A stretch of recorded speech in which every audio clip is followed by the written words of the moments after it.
on est de retour dans Dupont le matin. Une des chroniques qui est le plus appréciée. Puis merci à lui de se lever et de se déplacer pour venir nous voir en studio. Pierre Sanson, enquêteur à la retraite à la Sûreté du Québec anciennement. Merci de l'invitation encore une fois. Toujours plaisir. Il y a une affaire, je ne vous prends pas les sujets dans l'ordre. Je suis très étonné de lire sur ton affaire, sur ta présentation. Il y a de moins en moins de policiers qui veulent devenir enquêteurs. Puis tu dis ça, puis je me dis, ben voyons, ça n'a pas de bon sens. Mais en même temps, je pense, j'avais une connaissance à moi parce que j'étais bien ami avec sa femme, puis qui était enquêteur, puis il trouvait ça trop lourd. Il dit non, je retourne en patrouille, trop difficile. Puis en même temps aussi, pourtant, il y en a tellement qui se sont essayés d'avoir la classification pour devenir enquêteur, que ça marchait pas. Pourquoi toi, tu m'arrives avec ça aujourd'hui? C'est rendu lourd d'être enquêteur. D'abord, c'est beaucoup de temps supplémentaire imprévu. Des appels de soir, de nuit, de fin de semaine. Je suis allé au party de retraite, justement, de Nancy Simard, la conjointe de Kevin Henry. Tu sais, que les deux sont au crime majeur. Ils me comptaient ça, le nombre d'heures qu'ils font, c'est incroyable. Et le travail... Ils arrivent à la retraite, eux autres. Oui, Nancy, elle s'en va au BEI. Et Kevin, sous peu, assurément qu'il va... Tu sais que leur rêve de retraite, c'est des amis à nous là, qui sont dans l'escouade des crimes majeurs, leur rêve de retraite, c'est d'aller voir des shows électro comme il y a en Belgique, là, je veux dire le nom. Tomorrowland. Eux autres, à Tomorrowland. Ils en connaissaient plus que moi. Puis j'ai dit, c'est drôle, du monde de notre âge, on a le même âge ou presque, de triper sur des affaires de même. Mais aujourd'hui, être enquêteur, c'est rendu compliqué. Tu sais, nous autres, avant, on enquêtait sur un dossier, puis un crime majeur, tu appelais une compagnie de cellulaire, Belle Mobilité, tu disais, bon, ben, peux-tu nous sortir le registre des facturations? On te sortait ça. Aujourd'hui, tout prend un mandat. Tout est beaucoup plus long. Tu t'embarques dans la machine à saucisses. Tu prends une enquête, là, dès le début. Fait que là, tu es au bureau, tu es 5-6 policiers sur un dossier de meurtre. Et puis là, tu as 5-6 opinions différentes sur le chemin, le suspect que tu peux prendre. Il y a de l'ostinage un petit peu. Puis des fois, il y en a pas mal. Ensuite de ça, tu as un informateur. Puis l'informateur, ben lui, il va avoir 300 $ pour des renseignements. Le supérieur veut en donner 100. Finalement, tu as de l'ostinage. Ça dure 2-3 jours. Et puis là, ça te prend un mandat de perquisition ou un mandat d'écoute électronique. Ça prend des semaines à rédiger. Tu arrives devant le procureur. Le procureur dit, ben écoute, il te manque encore 2-3 corroborations. Tu retournes, tu refais tes devoirs. Tu t'ostines avec le procureur. Ensuite de ça, tu t'en vas devant le juge faire signer le mandat. Bien là, le juge, il dit, il en manque encore. Bon, là, tu retournes, tu refais des travaux. Oui, mais ça, faut que tu l'aies vécu. Tu peux pas, avant de demander d'avoir la possibilité de devenir enquêteur, tous ces détails-là, t'es-tu au courant un peu? C'est connu. Fait que là, tu passes beaucoup de temps à faire beaucoup de paperasse. Et vient le jour où tu vas procéder à l'arrestation du suspect. Là, ça, c'est le beau moment. Où ce que tu y mets une note, tu lui dis, t'es en état d'arrestation parce que pour tel Puis là, t'es dans le photopolice. Là, t'es dans le photopolice. Bon. Fait que ça, c'est le bon moment. Mais là, après ça, faut que tu l'interroges, tu passes de nombreuses heures à l'interroger. Ça, c'est encore un très bon moment. Et là, tu t'en vas devant le DPCP pour faire autoriser la plainte. Et c'est pas sûr. Moi, un dossier du meurtre à Sainte-Marie-de-Beauce, Jean-François Lassard, je pense que tu te souviens de ça. Le boxeur, ses parents, le suspect l'accusé là-dedans, Maxime Guillemette, j'étais celui qui l'a interrogé. Je suis parti avec Maxime Guillemette un vendredi soir à 11h à Sainte-Patrice-de-Beaurivière, dans un champ de blé d'Inde. Maxime Guillemette était menotté après moi parce qu'on me disait qu'il avait tendance à se sauver. Fait qu'il était menotté après moi, il ne se sauvera pas menotté après moi. Et puis, il nous a emmenés directement dans le champ de blé d'Inde où ce qu'il l'a enterré, puis il a dit creuser, il a rentré sa main dans la boîte, puis il a sorti un pied. Fait que là, on a évidemment découvert le corps. Le lendemain, on s'en va devant le... Mais d'abord, quand il fait ça, c'est parce que tu lui as promis quelque chose? Non, pas du tout. J'ai amené après 10-11 heures d'interrogatoire. OK, vous étiez rendu là, je comprends. Que la preuve est forte autour de lui, puis il décide de se mettre à table. Alors, là, vous retournez... on retrouve le corps, on fait la scène de crime, évidemment. Puis le lendemain ou sur le lendemain, on s'en va voir le DPCP. Je me souviens à l'époque, c'est Steve Maillan qui est rendu juge aujourd'hui, très bon procureur. Puis lui, il dit, écoute, non, je suis pas capable d'accuser. Justement, pour à peu près le genre de questions que tu viens de me poser. Y avez-vous promis quelque chose? Parce que comment que tu peux convaincre quelqu'un qui t'amène déterrer un cadavre? Tu sais, puis en plus, c'était sur vidéo, l'interrogatoire, mais il y avait une partie hors vidéo. Tu sais, ça faisait pas parfait devant un juge et jury. Mais là, c'était de le convaincre. C'est beaucoup d'heures puis de compléments de rapport. Fait que là, toi, tu as fait un très bon travail. Il se met à table, tu t'en vas déterrer. Qu'est-ce que tu vas avoir de plus? Ouais. Fait que c'est continuellement des demandes, des compléments d'enquête, de l'estinage, de la chicane avec un peu tout le monde pour 5 minutes de plaisir. Fait que aujourd'hui, puis aussi une autre chose, c'est qu'avant, dans l'ancien temps, les hommes travaillaient, les femmes restaient plus à la maison, où il y avait ils faisaient des travails moins comme aujourd'hui. Aujourd'hui, les femmes ont souvent des travails bien meilleurs que les hommes. Des infirmières, des médecins, des profs, n'importe quoi. Alors, les femmes suivent moins. Sont moins... ils ont besoin d'aide pour garder les enfants, pour que les enfants... fait qu'il faut que tu sois à la maison. Faut que tu sois à la maison. Fait que la job d'enquêteur est beaucoup moins intéressante qu'elle l'a déjà été. C'est vrai que quand tu parles aussi du temps supplémentaire, c'est pas... le boss t'appelle, pourrais-tu faire du temps supplémentaire demain? Non, c'est que là, il arrive quelque chose, c'est t'asseoir, tu restes. Là, moi, je me souviens, un tournoi de hockey, ici à Sainte-Foy, j'étais avec Guy Paquette, mon confrère à l'époque. On est un vendredi soir, il est 6-7 heures le soir, on a joué 2 games dans la journée, puis il rentre un double meurtre à Matane. Ouais. Ben là, t'as pas le choix. Donc, conciliation, travail, famille, c'est difficile si tu veux devenir enquêteur. Il faut que tu aies les reins solides puis que tu ailles, je dis pas de famille, là, mais que tu sois dédié à ton travail. Faut que tu aies une conjointe qui est prête à faire en double. Mais au niveau du salaire... On est-tu du simple au double? Non. Non. C'est pratiquement pareil parce que les patrouilleurs, heureusement... C'est pratiquement pareil? Oh, oui, parce que les patrouilleurs, heureusement, ils ont des primes de soir, de fin de semaine, de nuit. C'est pas facile d'être patrouilleur. Stéphane, enquêteur, là, oui, il y a de l'estinage qui sont là, mais généralement, ils ont un horaire de jour. Ils ont quand même une qualité de vie. Mais patrouilleurs, 3 fins de semaine sur 5, l'imprévu, la chicane, aussi les violences conjugales, toutes les santé mentales, c'est pas facile d'être patrouilleur. Moi, là, depuis qu'on collabore ensemble, je suis impressionné. Ça, puis les podcasts qu'on a faits, là, d'ailleurs, on va en faire d'autres, la quantité de choses que tu écris, que tu m'écris à moi, puis de bien écrit à part ça. Ça veut dire que tu as passé ta carrière à écrire des maudits... Moi, ça, là... moi, j'aurais rêvé d'être enquêteur. Je serais jamais capable d'écrire la moitié de ce que je vois que tu écris, des fois pour nous ou pour d'autres choses. Je comprends pas comment ils peuvent être assis en derrière d'un bureau puis taper des rapports jour après jour. Ça doit être interminable. Regarde tes jeunes comme ils doivent écrire. Aujourd'hui, les jeunes, ça l'écrit. Ça tape à l'ordinateur, ça te parle en même temps que ça tape. Moi, dans mon temps, j'étais pas parfait là-dedans. Là. Au contraire, là. Moi, prendre des notes, c'était pas ma force. Mais il y en a qui étaient vraiment bons. Mais aujourd'hui, les jeunes sont vraiment très bons. Ils viennent au monde avec un ordinateur. Fait que, en partant, il y a une très grande importance aussi pour ces rapports-là. Là. Ils sont importants de garder des traces physiques de... Les écrits restent, les paroles s'envolent. C'est ça. Souvent, les procès vont aller... ça prend 2-3 ans. Après ça, il y a la cour d'appel. On a vu des dossiers comme Colosse Plamondon qui est revenu. C'est un dossier qui avait 84-85. Il a refait le procès il y a quelques années. C'est des policiers qui sont revenus témoigner. Une chance qu'il y avait des écrits un peu, mais dans ce temps-là, les écrits, un dossier de meurtre, mettons, là, ça pouvait avoir 5-6 pages. Aujourd'hui, c'est des boîtes. Des boîtes de documents. Hein?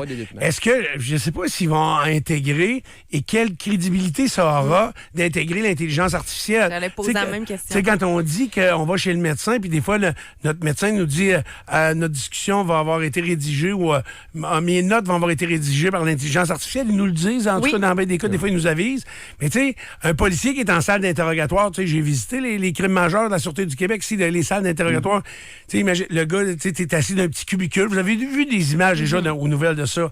Si toute notre discussion était prise par l'intelligence artificielle et transcrite, as-tu pensé tout le temps qu'on pourrait sauver si ça se faisait comme ça? Il faut faire attention devant les tribunaux. Hein. Il n'y a rien de mieux qu'une discussion ou un interrogatoire qui est enregistré audio-vidéo. Ça fait hors de tout doute. Puis moi, j'ai de la vieille mentalité, souvent, aller prendre une déclaration d'un suspect ou même d'un témoin. Je lui demandais, peux-tu l'écrire?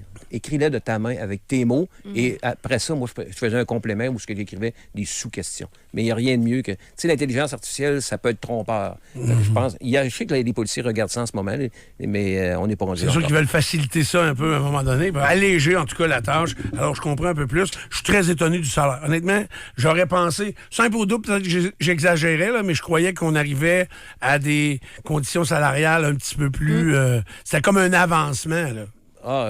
Écoute, les salaires sont publics. Mettons, à la Sûreté du Québec, un patrouilleur qui atteint 5 ans de service, un agent de route normal va aller chercher autour de 100 000, puis un enquêteur va aller chercher autour de peut-être 115. Pour des semaines de 40 heures à peu près. Ouais, c'est des horaires faits sur 35 jours, là, mais effectivement, à peu près, c'est 38 heures. Puis là, juste pour tant qu'à être là-dedans, là, patrouilleur, puis là, tu deviens... C'est quoi le premier grade? Sergent? Sergent. Un enquêteur doit être sergent. OK, là, tu montes sergent, mais tu peux rester patrouilleur en étant sergent. Oui, là, tu es chef d'équipe. OK. T'es chef d'équipe. Là, tu augmentes à peu près de 10 OK. Après ça, le lieutenant, toujours de 10 Évidemment, sur ton fonds de pension, ça paraît. Là. OK. Fait que quelqu'un qui est inspecteur, puis moi, il y a un collègue qui travaille avec moi au sirop d'érable, lui, il a pris sa retraite dernièrement, il était lieutenant, il a 120 000, je pense, de pension. OK. Fait quand même bien. Ça se prend bien, puis il est encore en forme, puis il n'est pas trop vieux. 52 ans. OK. Hey. Avec là, sergent, lieutenant, ensuite, est-ce qu'on monte plus haut que ça? Ouais, capitaine, inspecteur-chef et DG, ODG. OK, c'est quand même. Il y a eu un tragique accident à Beauport cette semaine. 2 frères qui ont été percutés par une des voitures impliquées dans une collision. Tu voulais me revenir sur cet accident. Bien, je voulais te revenir sur le travail, justement, des policiers. Il y a des policiers experts là-dedans. C'est des policiers qui sont formés, reconstitutionnistes. Eux autres qui vont prendre la scène de l'accident, qui est très important. Ces policiers-là font un travail qui sont rarement contestés devant les tribunaux parce que c'est un travail complexe, ils sont bien formés puis ils le font de façon rigueur. Quand il arrive un accident comme ça, ces reconstitutionnistes-là sont appelés. Il y a des niveaux 2, il y a des niveaux 4. On appelle ça de même à la sûreté au niveau du niveau. Au niveau du service de police de Québec, je ne sais pas si c'est les mêmes numéros, mais il y en a qui sont appelés quand c'est une collision mortelle, le niveau 2, et quand c'est une collision qui peut avoir des conséquences et des procédures judiciaires, des accusations, comme on a pu voir ici à Québec. Ici à Québec, ces policiers-là qui vont faire ces travaux-là, bien souvent, les citoyens autour, puis là, le trafic est dévié pendant des heures. Puis là, on n'aime pas ça. Ça me fait penser... Ça dure une douzaine d'heures, souvent. Oui, souvent. C'est long. Puis ceux qui font le détour, on chiale. Mais là, il y a des accusations qui s'en viennent. Il y a des victimes dans ces dossiers-là. Puis je vais te faire un parallèle, tu sais, les cowboys fringants, l'Amérique pleure. Il y a un couplet là-dedans. Là, tout le monde est pressé d'aller nulle part, puis il y a un accident mortel, puis là, tout le monde joue du klaxon. Bien, c'est ça, exactement. Les gens n'aiment pas ça, mais c'est très important. Puis ce reconstitutionniste-là va assister un enquêteur collision. L'enquêteur collision, lui, il va recueillir les témoins, les versions des témoins, des personnes impliquées, va faire le tour des caméras, va monter le dossier pour le présenter devant le DPCP, mais son assistant... Je t'arrête 2 secondes. Est-ce que ces gens-là... je voulais pas t'interrompre, mais est-ce que ces gens-là... On va enlever les images vidéo, OK? Est-ce qu'ils sont capables, avec tous les éléments sur place, traces de freinage, l'impact du véhicule, sont-ils capables de déterminer la vitesse avec assez de précision? Oui, beaucoup de précision. Ah, ouais? Je ne peux pas répondre à leur place, mais j'ai déjà lu de leur rapport. Ils sont les coussins gonflables, ça donne des données. L'odomètre au moment de l'impact, c'est sûr, c'est un Chevrolet 72, non, là, mais les chars récents, c'est ça. Ils vont pouvoir voir ça. Évidemment, les traces de freinage, les débris sur l'asphalte, ensuite de ça, toute autre trace qu'il peut avoir. Il y a beaucoup de façons d'établir une bonne preuve. Puis ces gens-là, quand ils arrivent à la cour, sont considérés comme des témoins experts. Fait que quand le dossier est bien monté, le DPCP n'a jamais peur de porter des accusations. Fait que dans ce cas-là, la personne qui est accusée, présumée innocente jusqu'à preuve du contraire, on va faire attention. Daniel Robitaille, que c'est sorti des médias que beaucoup d'antécédents. C'est une crapule, ça, Daniel Robitaille. D'ailleurs, son surnom, c'était le rat. Fait que quand c'est pas le plus beau surnom, je pense que dans tous tes amis d'animal de cirque qui te fréquentent, il n'y a pas de rat dans la gang. Là. Mais lui, c'est ça, c'est une crapule. Puis d'ailleurs, son père, c'est un décédé, c'est un ancien policier de la Ville de Québec. Ah ouais? Mais OK, c'est bien beau, là, que ce soit une crapule, j'avais compris ça, mais ça reste que pour l'interroger puis le garder, c'est allé très, très vite, là, puis de l'amener devant le juge pour comparaître. C'était sur quoi, selon toi? On n'est pas dans le dossier, puis on le sait pas, mais si ont-tu démontré la vitesse? Y a-tu un témoin qui avait quelque chose à dire? Qu'est-ce qu'on peut lui reprocher à lui et pas à l'autre automobiliste? Assurément, témoin puis caméra. Parce que, pour avoir les expertises des coussins gonflables, des odomètres, ça prend l'état mécanique du véhicule, ça demande des vérifications qui sont un petit peu plus longues que 24-48 heures. Alors, il y a probablement caméra ou témoin là-dedans qui fait foi de tout, je présume. Mm-hmm. Dans votre travail, vous avez souvent également à visiter des endroits licenciés, des restos, des bars, parce que la légalité des permis d'alcool et dans les bars et les restaurants, c'est à la charge de la police, que ce soit municipale ou provinciale. Ça plaît pas tout le monde de vous voir. La visite des permis d'alcool, souvent, ça va se faire sur des heures un petit peu moins d'achalandage. Le matin, fait que le tenancier de bar, ben écoute, il est habitué de vivre avec ça, il le sait. Par contre, depuis les guerres de gangs, depuis plusieurs années, on a vu des escouades, on voit comme des escouades à Québec grippe. Aussi, dernièrement, les bars, il y a ceux qui s'occupent de la pornographie, les jeunes qui se font arnaquer par des hommes, les jeunes femmes, etc. Fait que les policiers font la tournée des bars. Des bars qui peuvent être ciblés par le crime organisé ou des bars qui n'ont pas nécessairement des bars où il y a des bandits qui se tiennent là ou des voyous. Là. Non, des bars fréquentés. Puis souvent, les bonnes personnes, les gens à l'aise, fréquentent les mêmes bars, ou plutôt les bandits fréquentent les mêmes bars que c'était les gens à l'aise ou des endroits branchés, si on veut. Fait que quand les policiers débarquent pour faire des inspections, juste montrer qu'il y a une présence policière, identifier, parce que souvent, ils ont eu de l'information que certains membres de crime organisé fréquentent cet endroit-là, où ils ont vu des plaques. Dernièrement, les patrouilleurs ont pris des plaques d'automobiles dans les stationnements. Alors, les policiers vont aller faire une visite, poliment, ils vont faire le tour, puis il y a des tenanciers de bar qui n'aiment pas ça. Il y en a, là, Stéphane, là, tu sais, de voir la police débarquer. Mais la police ne débarque pas là avec les gros sabots. Ils viennent faire une présence. Ils vont identifier certaines personnes parce qu'ils sont d'intérêt. Puis toi, comme bon citoyen qui est assis là, ben, regarde, tu prends le 10 minutes de show, tu regardes, là, puis tu regardes aller, puis mais c'est quand même impressionnant, des fois, tu sais. Hey, moi, je me souviens, là, au Resto d'Hélice, là, ça fait... au début là, de Picturmel, tu sais, puis on savait qu'ils recrutaient des jeunes. J'étais là avec d'autres couples d'amis, puis mon bébé de 23 ans, il était avec 4-5 de ses... je pense que c'était sa fête à part ça, puis il était à une table. Puis là, ils sont rentrés, une squad mix. Il y avait de la police de Lévis, il y avait des agents de la Sûreté du Québec. D'ailleurs, c'est un gars de la Sûreté du Québec qui est venu me parler, mais qui venait de Montréal. Tu sais, lui, il avait été muté dans cette escouade-là. Mais ils viennent te dire « Salut, ça va? » Je me souviens pas des questions qu'il a posées, mais rapidement, ils sont allés voir le groupe de jeunes. Qu'est-ce qu'ils faisaient là? Demander des pièces d'identité. C'est sûr que ça peut faire fuir des clients. Là. Fuir? Bon, ça t'a-tu fait fuir? Moi, non.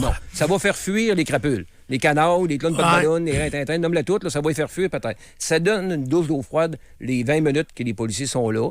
Bon, mais après ça, ceux qui ont envie de vendre de la drogue dans ce bar-là ou ont envie de faire du recrutement ou de mettre du GHB, ben ils disent, ben la police sont présents. Puis les citoyens veulent une présence policière. Ils veulent que les policiers soient visibles. Fait que là, ben, ils débarquent avec... Comme à Saint-Tite. Saint-Tite, les policiers sont de plus en plus visibles. Ça a calmé le jeu un peu. Il y a moins de batailles comme on voyait. Mais c'est surtout... vrai, mais ils sont très... Cette année, c'était incroyable. Pardon, le nombre de policiers qui étaient debout à la sortie du rodéo dans les rues. Là, c'est le moment d'achalandage le plus intense. Là. Je peux te compter, l'escouade régionale mixte à Saint-Tite, là, l'an passé, ou il y a 2 ans, il est arrivé 2 Hells Angels avec le patch sur eux autres.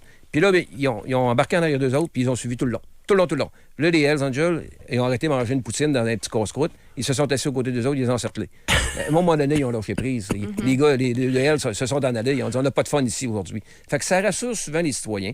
C'est mieux ça, une visibilité comme ça, qu'une certaine époque où les policiers se cachaient en arrière d'une bâtisse, puis ils attendaient, puis ils disaient « Oh, ce char-là qui sort, là, on va le pogner, il s'en va croche. » Là, ils viennent faire un tour dans le stationnement. Le monde dans la fenêtre, ouais, les policiers sont là.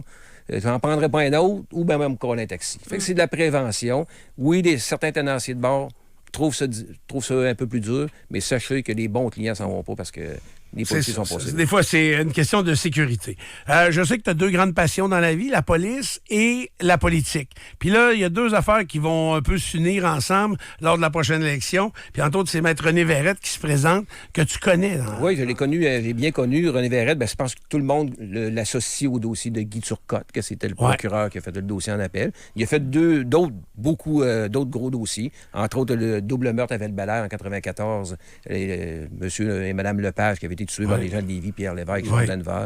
Mais il y a plein d'autres dossiers, René Verrette, mais surtout l'homme en arrière de la torche, en dessous de la torche. Nous autres, quand on travaillait aux enquêtes ici à Québec, René Verrette, là, c'est un monsieur tout le monde. Il était accessible. Là. Vraiment, là, tu sais, c'est pas quelqu'un qui a beaucoup de prestance. Il se prend pas pour un autre. T'arrivais, là, puis t'étais au Palais de Justice, t'avais besoin d'un conseil ou t'avais besoin, à la dernière minute, d'aller discuter avec lui. T'avais pas besoin d'un rendez-vous. Tu l'amenais à une victime. Il est bien ami avec des policiers avec du monde ordinaire. Ils nous parlaient comme ils pouvaient parler avec un juge. Je pense que le Parti libéral a fait une bonne acquisition dans Louis Hébert. Moi, j'aimais bien Geneviève Guilbeault, personnellement, parce que je trouve qu'elle avait fait un bon travail à la sécurité publique, entre autres. Je trouve qu'elle était allée au bat beaucoup pour le premier ministre Legault, puis elle finit que c'est elle qui paye le prix. Qui paye le prix pour être au bat pendant des années. Là, mais elle avait fait tout qu'un ménage avec l'époque de Martin Prudhomme, où il a scrappé des carrières. Mais René Verrette, je pense que c'est une bonne acquisition pour le Parti libéral. C'est un chic type. Puis il a l'air d'être là pour les bonnes raisons. Il était en entrevue hier dans Trudeau-Landry autour de 13h, puis vous allez trouver ça dans les meilleurs moments sur le fm93.com. Puis tu sais, les gars, je sais pas si ils ont voulu comme le déstabiliser. Pourquoi tu te présentes dans Louis Hébert? Ben, ça fait 31 ans que je reste dans Louis Hébert. Tu sais, en partant, ça coupe ce que des fois tu peux... Moi, ce qui me rassure, Stéphane, c'est l'honnêteté de l'homme. Quand tu étais procureur de la Couronne, tu es une personne honnête, vraiment. Parce que nous autres, des fois, les enquêteurs, on arrivait, on disait, on est correct avec ça. Non. Ça n'en prend plus. Il faut que ça soit hors de tout doute. Oui, mais il embarque dans un parti qui a été malhonnête. Mais il y en a, souviens-toi, tu t'en parles souvent, Marc Bellemare, ça n'a pas fait son affaire, il a quitté. René Verrette, s'il embarquait dans une affaire... S'il voit de quoi qu'il n'aime pas... Il va partir. Il ne perdra pas de temps là. Il ne perdra pas de temps là. Puis, tu sais, il n'y a pas besoin de ça financièrement. Il va là pour la bonne raison. Bon. On entend parler souvent de polygraphe, donc de test de... Détecteur de mensonges. Détecteur de mensonges, voilà. Comment ça fonctionne? Est-ce que c'est vraiment efficace? Puis c'est encore utilisé aujourd'hui. Il me semble qu'on en entend moins parler. Avant, là, on disait... passer un détecteur de mensonges, s'il disait non, Asti devenait quasiment suspect numéro 1. Oui, c'est encore de même. D'ailleurs, si ta conjointe veut te passer un détecteur de mensonges, t'es mieux de pas accepter. Là. Ah ouais? Non, ça dépend sur quelle question qu'elle pourrait te poser. Là. Mais c'est un peu comme dans Petite Vie quand il y avait une montre. Là. Okay. Tu me trouves-tu encore belle? Il voulait pas trop répondre. Hein, faut faire... Mais c'est un peu ça, le détecteur de mensonges. Oui, entre autres, je voulais te parler, c'est que les policiers, pour être embauchés, comme à la Ville de Québec, comme à la Ville de Lévis, sont obligés de passer un test polygraphique. Ah ouais, hein? Et puis un sévère test polygraphique avec de nombreuses questions. Alors que...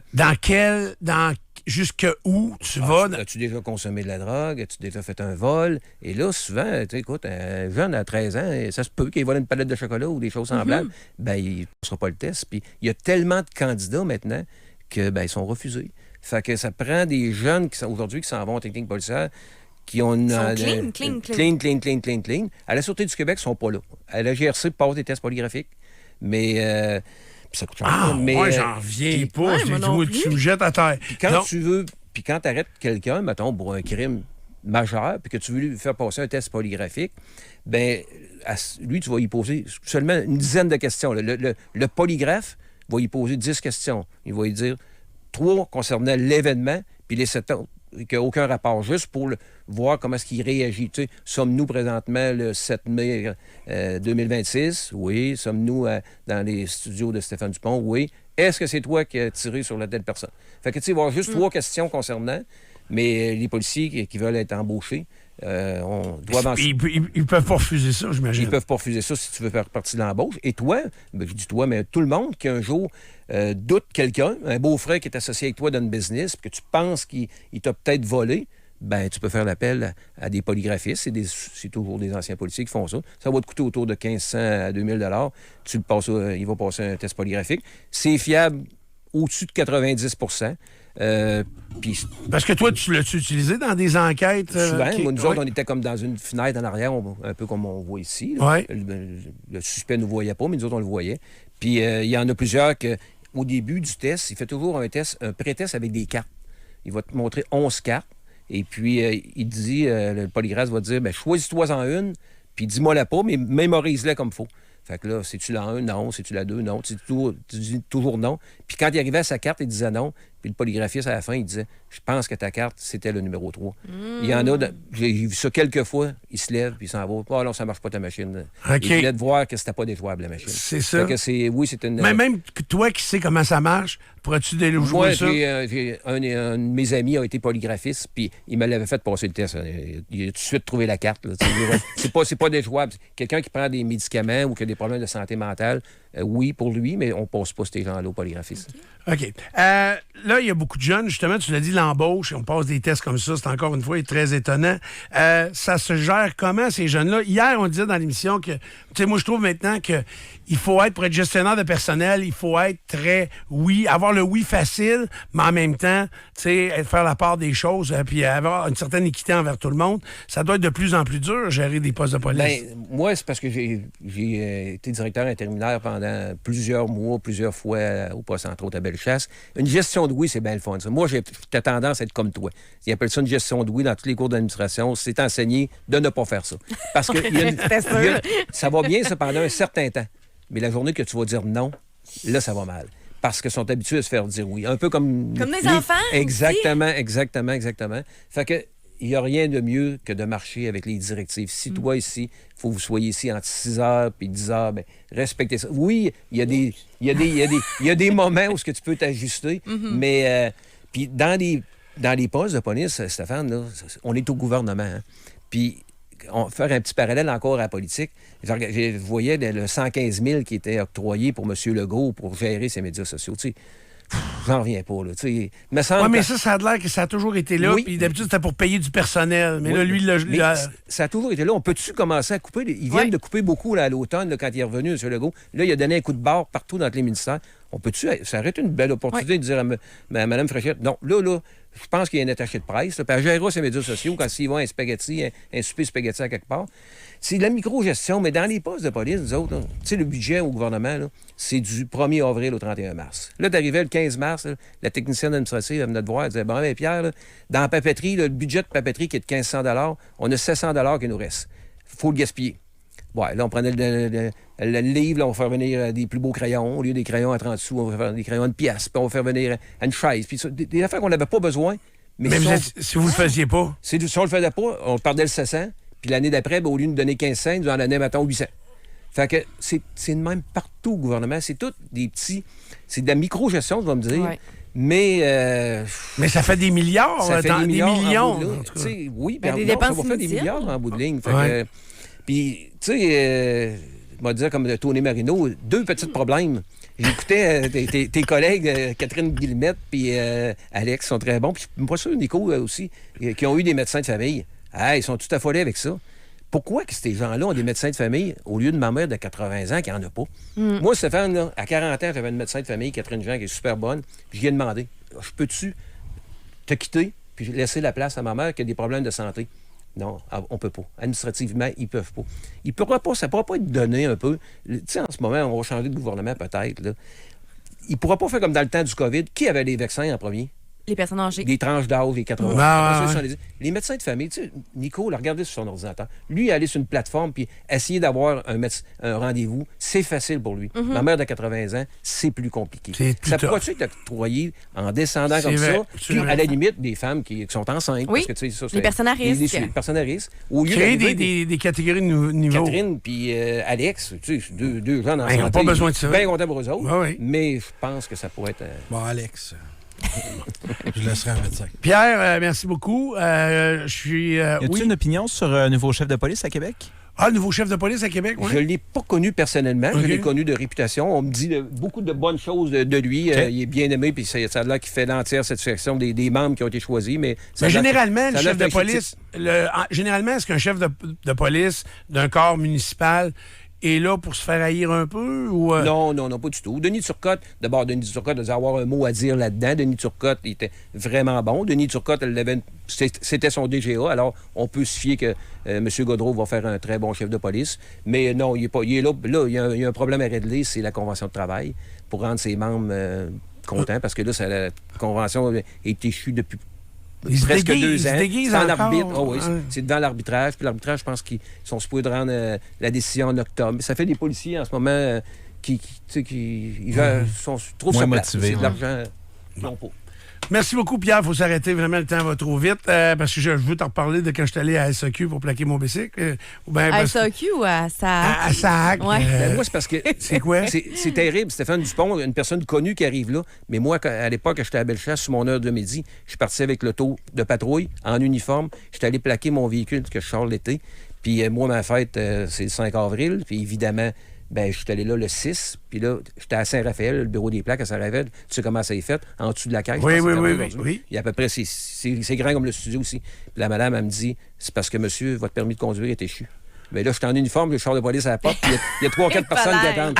Malaise. Madame, payez ça tout de suite. Fait qu'aujourd'hui, j'ai des prélèvements qui sont pris à toutes les 5. C'est ça, moi, tout. Quand je suis venu pour plaquer ma moto, pour les gens qui n'avaient pas entendu l'histoire, j'arrive au comptoir, elle dit, vous pouvez pas la plaquer, votre moto, monsieur, vous avez plus de permis. J'ai dit, fait que j'étais... Mais la pire shot, puis là, c'est parce que je veux me souvenir de son nom, puis c'était-tu le chef de police à Sainte-Marie? En 2000... Monsieur Nadeau. Denis Nadeau. Je pense que c'était Denis Nadeau. Il est décédé aujourd'hui, je pense. Malheureusement, il s'est fait tirer. Non, mais c'était pas lui. Non, Denis Nadeau s'est fait tirer, mais... OK, moi, c'est le chef après. Je pense que c'était pas M. Sylvain, mais je me souviens pas. En tout cas, puis je le connaissais, puis je le voyais souvent, puis là, c'est plate, parce que je me souviens pas du nom, là, mais j'allais le voir souvent, puis la centrale de la police à Sainte-Marie était direct à côté du pont. Tu sais, il y a un stationnement, là, puis la centrale était là. Fait que... Et je venais de m'acheter une moto. C'était mon premier Vulcain. Là, fait que, c'est pour ça, ça va être 2001 ou 2002. Puis là, on est comme là, au début de l'été, puis fait que j'ai ma moto, puis j'arrête au poste de police, puis il est dehors, fait que je débarque, puis on genre, tu sais, eux autres, ils vérifiaient souvent le niveau de la rivière, ils checkaient aussi tout, c'est comment tout se passait, puis tu sais, moi, je co-animais l'émission du matin, puis j'animais le retour, fait que ils me jasaient ça, on se parlait vraiment souvent, là. Fait que ça reste en même, il me disait là, beau bicycle, puis tout, fait que, puis je pars de là, puis je m'en vais. Fait que cet après-midi-là, je pars de là, puis je m'en vais directement au bureau des véhicules pour plaquer mon bicycle. Puis il y a un anicroche, il y a de quoi qui marche pas, puis je suis vraiment mal servi. Et là, comme encore, j'ai pas changé, j'arrive à la radio, puis j'explique comment j'ai été mal reçu et mal servi, puis que je suis reparti, puis j'ai pas plaqué mon bicycle. Je sors de l'émission du retour, mon cellulaire sonne. C'est la police. Ouais, c'est ça, j'allais dire. Il dit, toi, mon gros tabarnak, t'es venu me narguer avec un bicycle pas plaqué dans le cours du poste de police. Ah, je t'ai dit que je te repogne pas sur le boulevard. Parce que, en tout cas, tu sais, mais le pire, j'avais pas fait ça. J'avais pas fait le 1+1, là. Mais moi, quand je suis sorti de la SAC, je suis arrivé dans l'autopatrouille, puis là, je me suis posé la question, est-ce que je me fais un ticket? Je te laisse deviner la réponse que j'ai prise. Très bon. J'ai eu l'air des chiens poulets, ça. Pierre Sanson était notre invité. Bougez pas, on s'arrête quelques instants.